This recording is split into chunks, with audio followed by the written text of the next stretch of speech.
دا عذاب قبر دری سیدی خوا عذاب قبر دری سیدی یو ایسا عذاب قبر چې سړی ته میلاویږي دا به د وړو بولو د وجې نه میلاوي چې کم سړی ځان د وړو بولو د قطراتو نه بچ کی ښه یا د زناورو واړه بول پې لګي د څاروو کار کوي او د هغې د وړو بول نه ځان نه بچ کی یا خپله اودس په صحیح طریقه نه وچوي نو د خپلو وړو بولو قطرات پې لګي یو حصہ عذاب قبر چې دی هغه د دې نه دی ښه او دویمه حصہ عذاب قبر چې دی هغه د چغلخورۍ نه دی ښه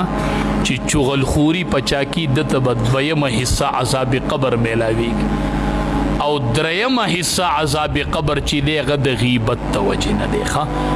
دا دری سیدې د عذاب قبر ښه دې نه به بنده ته دا عذاب میلاویږي دا دری قسم عذاب بی حدیث مبارک کے راضی نبی کریم صلی اللہ علیہ وسلم مر بقبرین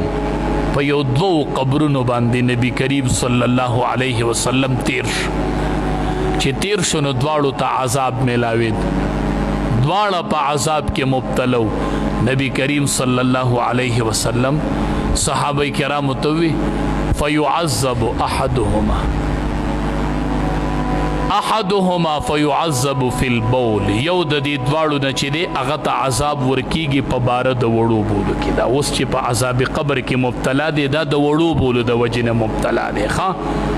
واړه بول به وکړي او اودس به نه وچي او راپابسي قطرات د وړو بولو په وجود او په کپړو باندې لګېدلي وی دا یو چې په عذاب قبر کې مبتلا دی نو وجه دا ده چې د به ځان د وړو بولو نه وچ اوی هر چې دا بل لینو فیعذبو دت عذاب میلاویږي فی الغیبت په باره د غیبت کې یو روایت کې نمیمه راغلی چغلخوري او بل روایت کې فیعذبو فی الغیبه دت عذاب میلاویږي په باره د غیبت کې چې د به غیبت ډیر کو نن په عذاب قبر کې مبتلا دی د هغې غیبت توجه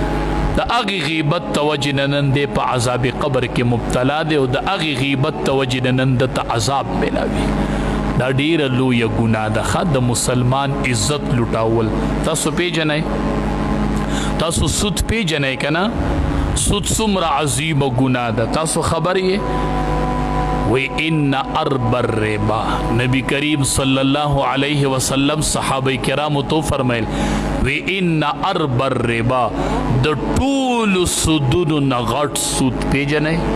د ټول سودونو نه غټ سود په دنیا کې دا دی چې ته د یو مسلمان عزت لوټاو کې خاطر ټول نه غټ سود دا دی ته په هغه پسې ولګې او جامې تې نه په پاسترو باس دې دسې دی دا په ټولو سودونو کې غټ سود هغه د مسلمان د عزت سودا کول دا هغه بېعزتي کول دی او په هغه پسې خبرې کول دی دا په ټولو سودونو کې غټ سود دی ښه دا ډیره لویه ګناه ده ایمان هم نشي کامل کېدی نو هسې به لګیا یو په پاکو ځایونو کې به ناست یو پاک لباس په اغوستی خو چې غیبت نه ځان نه دی محفوظ کړی ګرانه ده نو ګرانه ده حدیث مبارک کې راځي وي چې څوک د مسلمان عزت واپس کی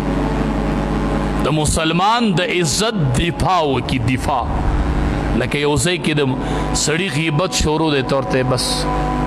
مکوئ د غیبت مکوئ دا ډیر نیک سړی دی د غیبت مکوئ بس دا نیک سړی دی نیک په اپله پسې مزئ په اپله مزئ څوک چې د مسلمان دفاع وکړي د عزت حدیث مبارک تے نبی کریم صلی اللہ علیہ وسلم فرمائی وی رب العالمین فرمائی چی زبد د دفاع کم پورس د قیامت د جہنم د اور نبیز دفاع تا د مسلمان دفاع کوا زبد د جہنم د اور ن دفاع د مسلمان د عزت دفاع چی چاو کڑلا اللہ بے د قیامت پورس د جہنم د اور ن دفاع کی د اور ن بدفاع د اور نه به الله دفاع کی د قیامت په ورځ چې څوک د مسلمان د عزت دفاع